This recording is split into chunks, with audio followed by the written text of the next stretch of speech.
بسم اللہ الرحمن الرحیم۔ حکیم لقمان کی چند اہم نصیحتیں۔ انسان کے تمام غم اور پریشانیاں اس کی ناجائز خواہشوں کی وجہ سے آتی ہیں۔ غربت مٹانا چاہتے ہو؟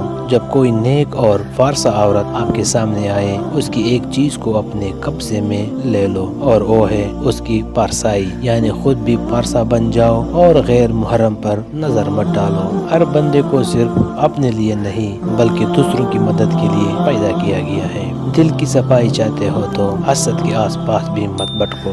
دنیا میں سچے اور اچھے دوست کا ملنا انتہائی مشکل ہے، لیکن پھر بھی کم سے کم ایک ایسا آدمی ضرور حاصل کرنا چاہیے جو تیرے جذبات کو سنتا رہے۔ محبت سب سے کرو، اعتبار چند ساتھیوں کا اور بدی کسی کے ساتھ بھی نہ کرو۔ حرام چیزوں اور حرام کاموں سے ہمیشہ بچتے رہو، تمہاری دعائیں قبول ہونا شروع ہو جائیں گی۔ دنیا میں اگر مردانہ زندگی حاصل نہ ہو تو مردوں کی جان دینا ہی زندگی ہے۔ مرد کی 3 عادتیں عورت کو دیوانہ اور پاگل کر دیتی ہے۔ اول، شرمیلا، دوئم، عزت کرنے والا، سوئم، شریف اور بولا بالا، ہر بات ماننے والا۔ ہمارا امیر اور غریب ہونا ہماری روح پر منحصر ہے۔ میں نے عقل بیوقوفوں سے سیکھی، جن افعال سے وہ گھاٹا اٹھاتے ہیں میں ان سے پرہیز کرتا ہوں۔ عاقل اور عقل مند وہ ہے جو اپنی زندگی کو ایسے کاموں میں صرف کرے جس سے آخرت سنوارے۔ جس طرح بڑی بڑی صداقتیں نہایت سادہ ہوتی ہیں، اسی طرح بڑے بڑے آدمی بھی نہایت سادہ ہوتے ہیں۔ لمبے بالوں والی عورت 4 چیزوں کی بھوکی ہوتی ہے۔ اول، تعریف، دوئم، دنیا کی سیر، سوئم، عیش و عشرت، چہر محبت۔ ویڈیو پسند آئے تو لائک کریں۔ Thanks for watching.